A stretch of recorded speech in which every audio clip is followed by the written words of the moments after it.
Agora, eu me recordo de ter alguns detalhes ali em medicamentos anteriores, talvez até semaglutida, alguém falar alguma coisa de pancreatite, mas também eu escutei coisas bacanas de estudos sendo feitos para prevenção de Alzheimer.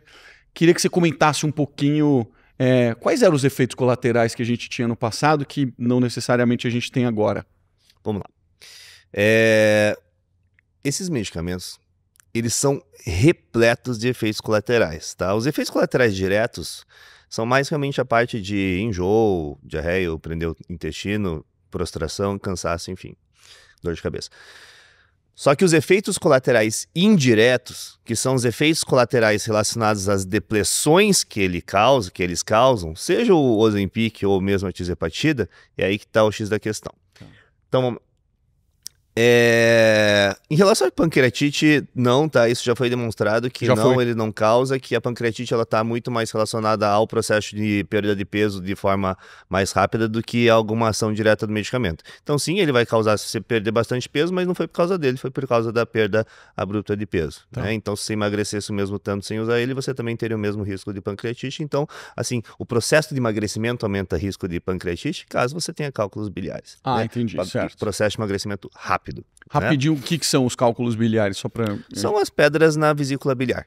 Tá. São pedras na vesícula biliar. Tipo, provenientes do que, assim, no caso... Existem pessoas que têm tendência à formação de pedras na vesícula, e essas pedras na vesícula, elas podem, se a gente tiver um emagrecimento muito rápido, elas podem acabar entupindo um dos ductos que se chama ducto colédoco, e o ducto colédoco ele é um ducto comum que desemboca tanto a vesícula biliar quanto o pâncreas. E aí o pâncreas ele não consegue mais gerar secreção pancreática, e aí ele acaba inflamando e gera uma pancreatite. Entendi. Mas isso é pelo emagrecimento. Então, em relação a esse efeito colateral, é do emagrecimento rápido, não é do medicamento. Tá. Mas o que a gente tem que entender é que grande parte, Marcelo, dos estoques nutracêuticos que a gente tem estão não só no nosso músculo, mas na nossa gordura e no nosso fígado. Né?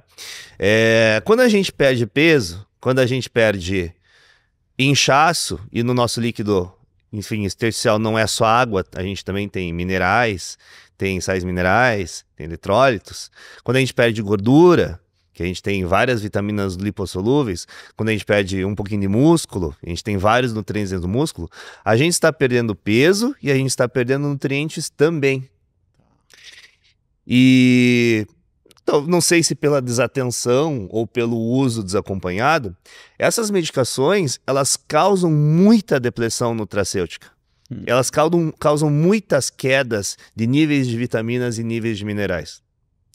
E o X da questão, o pulo do gato, tá? Você conseguir usar uma medicação que vai conseguir diminuir o teu peso, depletar a gordura que você quer, só que ela vai depletar nutrientes também, e você gerar uma situação paradoxal onde você depleta peso, depleta inchaço, depleta gordura, mas você continua com os teus nutrientes perfeitos. Porque veja, déficit calórico é déficit primariamente alimentar. E déficit alimentar é déficit calórico e déficit também dos nutrientes dos alimentos que você deixa de consumir. Uhum. Além de você também estar eliminando eles. Então a gente tem que ter muita cautela e muito cuidado em relação à suplementação compensatória desses nutrientes que o emagrecimento gera. Uhum. Né? E essa suplementação, quando não feita, aí sim ela pode gerar muitos colaterais.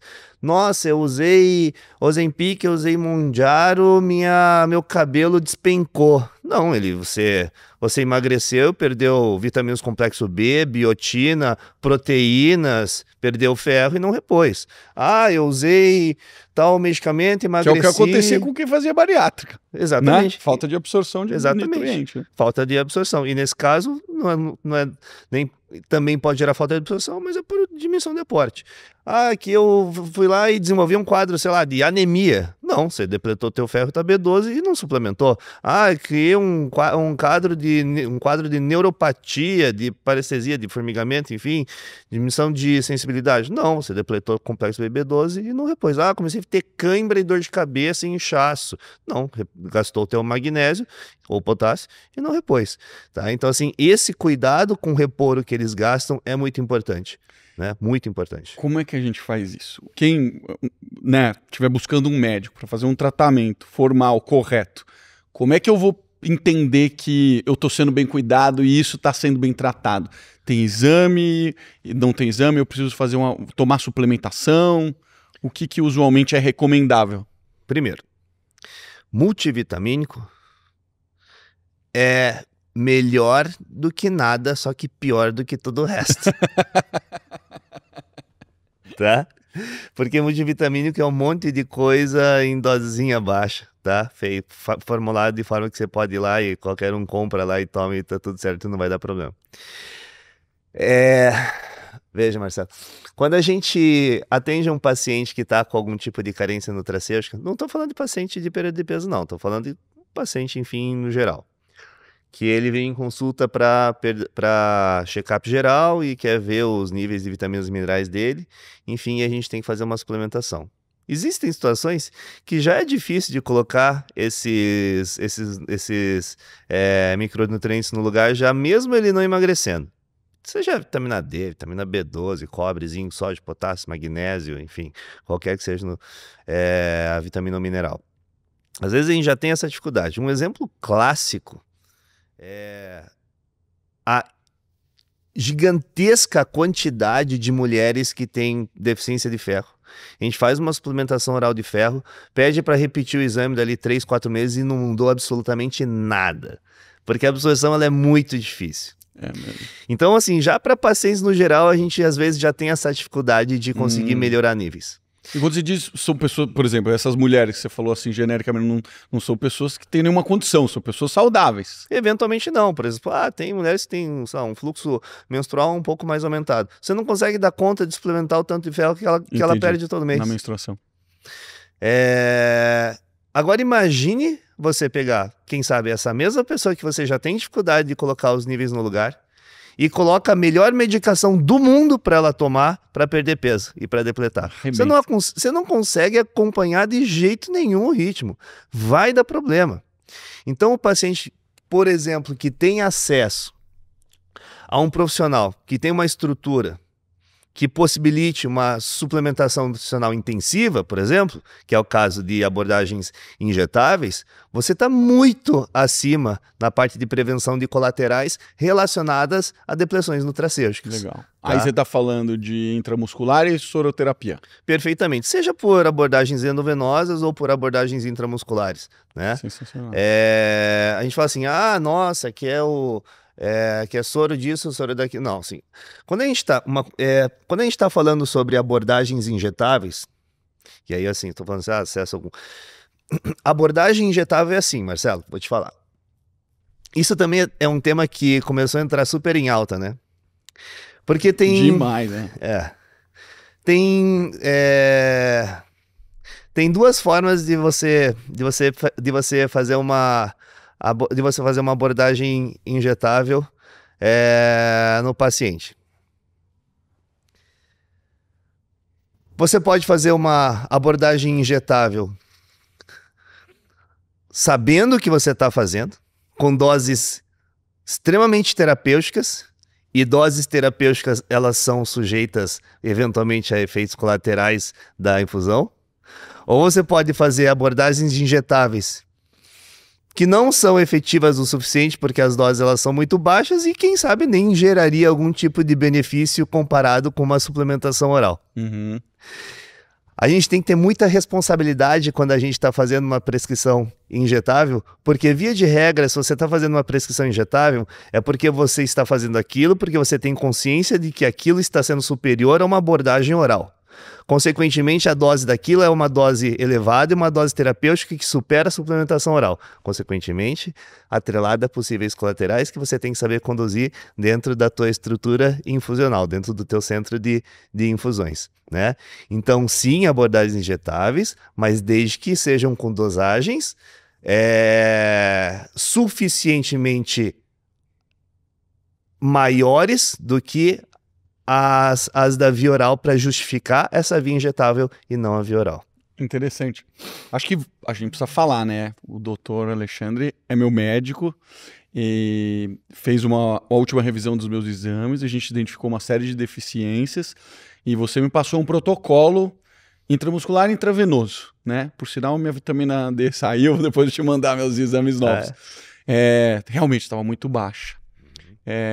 A gente identificou várias coisas. Você se recorda o que você prescreveu para mim? Se recorda? Breve, acredito. Glutationa, não foi? Glutationa, falipóico, COQ10. vitamina D, COQ10. Vamos lá. Isso é legal de falar. Não era bem o teu caso nem tua queixa, mas isso também é legal de falar. A gente acha que sobrepeso, Marcelo, e perder peso é só gordura, né? Só que, principalmente mulher, ela tem um componente de peso muito relacionado à retenção de líquido, a inchaço. O nosso corpo, se eu der uma topada aqui, bater e machucar, vai ficar inchado, porque eu bati, machuquei, inflamou e inchou. Inflama para te curar. Exatamente. Né? Porque você está com algum problema ali, está com alguma lesão ali, aí você vai gerar um processo inflamatório, aquele processo inflamatório está tentando combater alguma coisa e vai ficar inchado ali, né?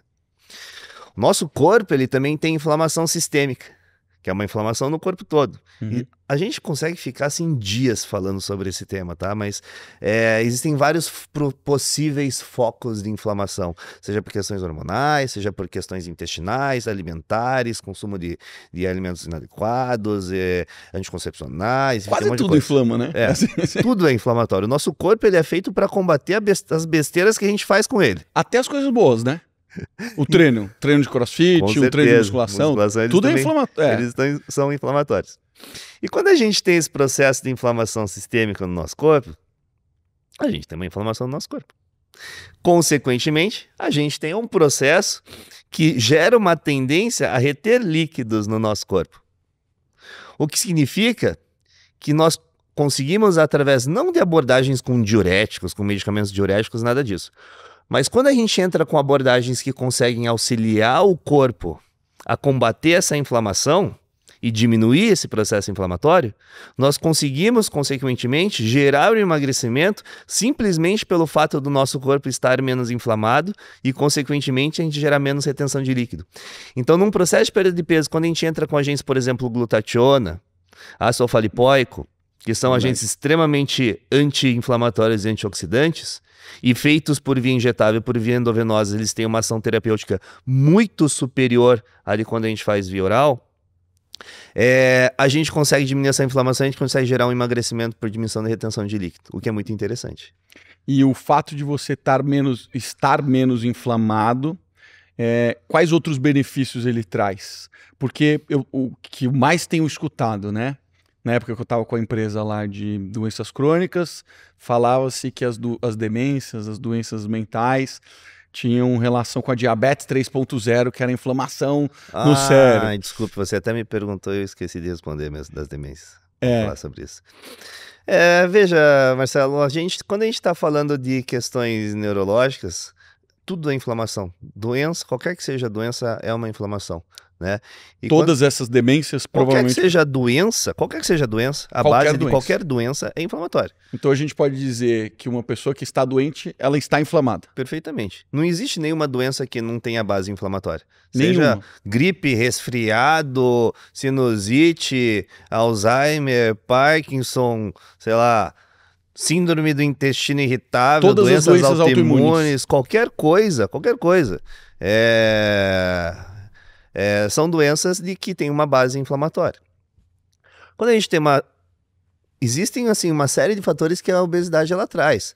Seja questões inflamatórias, seja questões de resistência insulínica, seja questões de enrijecimento de artérias de parede de artérias e veias, diminuição de perfusão cerebral. Tudo isso corrobora com desgaste, né?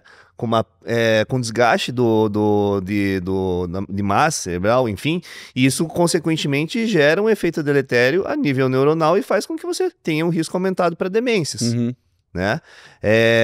Então, você estar mais saudável faz com que você tenha menos risco de demência. Você estar não obeso faz com que você tenha menos risco de demência. Né? A gente, por exemplo, eu falei da parte de enrijecimento de artérias e veias. A gente sabe que existe, por exemplo, estudos e evidências científicas falando que até fazer sauna 1, 2, 3, 4, 5 vezes por semana diminui o risco de demência. Por quê? Porque a sauna ela é um processo que gera vasodilatação, vasoconstrição. Na vasodilatação, quando você tem esse trabalho de dilata e volta, a gente faz com que a gente não tenha tanto enrijecimento, por exemplo, dos nossos vasos. A gente, quanto mais velho vai ficando, menos a gente vai tendo esse processo de dilatação não. A gente faz menos atividade física, a gente sua menos, enfim, a gente tem menos esse dilata e volta. E quando a gente faz sauna, isso acontece. E aí a gente, por exemplo, esses artigos mostraram diminuição de risco de demência atrelado à sauna. Mas diminui inflamação, diminui viscosidade sanguínea. Hiperglicemia gera aumento de viscosidade sanguínea. Aumento de viscosidade sanguínea dificulta a perfusão cerebral, demência. Então tem várias coisas que convergem a isso também. Interessantíssimo isso. E quando a gente estava falando ali das consequências dos medicamentos, vamos para um outro caminho agora, né? O que as pessoas faziam quando estavam extremamente obesas? Cirurgia. Sim. Pô, chegou no limite, cirurgia, vamos fazer uma bariátrica. Meu pai é bariátrico, minha mãe é bariátrica, os dois foram obesos, chegaram a pesos extremamente altos. Meu pai fez bariátrica, voltou a engordar, tiveram todos esses efeitos colaterais de perda de cabelo, de micronutrientes. Cara, vivi tudo isso daqui. O que vai acontecer com as cirurgias agora, com esses medicamentos tão efetivos assim? A tendência, chutaria que vai diminuir, né? Veja, a gente tem pacientes com vários graus de obesidade. E a gente ainda tem indicações formais para cirurgia bariátrica, né? Mesmo com esses medicamentos. Porque veja, esses estudos, eles mostram perdas de peso de 20, 23, 27% de perda de peso. Mas se a gente pega um paciente extremamente obeso de, sei lá, 180 quilos, que foi lá e perdeu 30, 40 quilos, ele continua um obeso mórbido. Não tem como, não é suficiente, Ele continua um obeso mórbido. Então ele continua tendo uma indicação para cirurgia bariátrica, por mais que ele consiga ter todo o benefício projetado de emagrecimento daquele medicamento. Claro que eu acho que assim, em muitos casos a cirurgia vai acabar sendo substituída, com certeza, porque em muitos casos esses 20 e poucos % são suficientes para fazer com que a pessoa entre numa faixa de peso adequada, numa faixa de peso normal. Eu acredito também que esses medicamentos cada vez mais vão ser utilizados pelos cirurgiões bariátricos, porque pacientes que vão passar por cirurgia bariátricas, eles recebem a orientação de emagrecer antes da cirurgia. E um cara que está fazendo uma cirurgia para perder peso é sinal de que ele já tem dificuldade para emagrecer. Então, às vezes, esses medicamentos talvez vão ser utilizados antes da cirurgia para um preparo cirúrgico.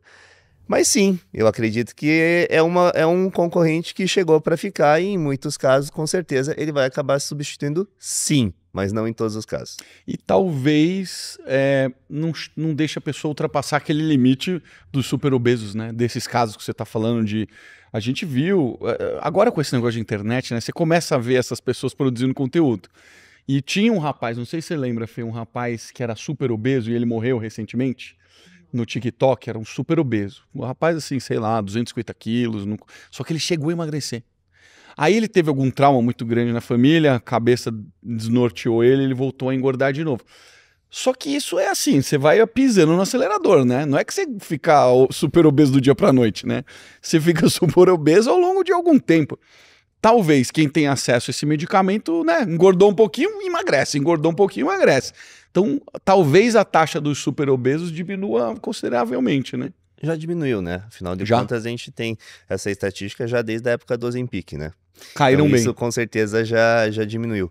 Não é brincadeira, né? Aquela questão até da economia das companhias aéreas em relação a combustível. Não sei se você ouviu. Isso não é brincadeira, isso Eu realmente imagino. aconteceu. Então a gente sabe que a população em geral nesses últimos anos ela emagreceu de fato por causa desses medicamentos. Então isso aconteceu com certeza. De fato aconteceu, Isso Marcelo. daí é que elas economizaram em combustível porque a população É. está diminuindo de peso, é isso? Sim, sim. E apesar de serem medicamentos de altíssimo custo, né? Nos Estados Unidos, por exemplo, eu tenho pacientes meus que uma medicação que custa 1.700 e poucos dólares, que é o caso do Mounjaro na dose máxima, ele tá pagando 15 por causa do Health Insurance. Uau. Então isso já está sendo Zepbound, na verdade ele usa porque lá é o Zepbound que é usado para perder peso, mas é tireopatia do mesmo jeito. Então os próprios planos eles já estão abraçando essa ideia para a gente diminuir a nível de obesidade e taxa de mortalidade. Porque quando a gente está falando de emagrecer, quando a gente está falando de comprar algo, ou enfim, de usar algo para emagrecer, a gente está falando de comprar anos de vida, né, Marcelo? Verdade. A gente está falando de comprar, literalmente comprar anos de vida. Emagrecer, se você está comprando um tratamento para emagrecer, você está comprando anos de vida. É isso que você está fazendo.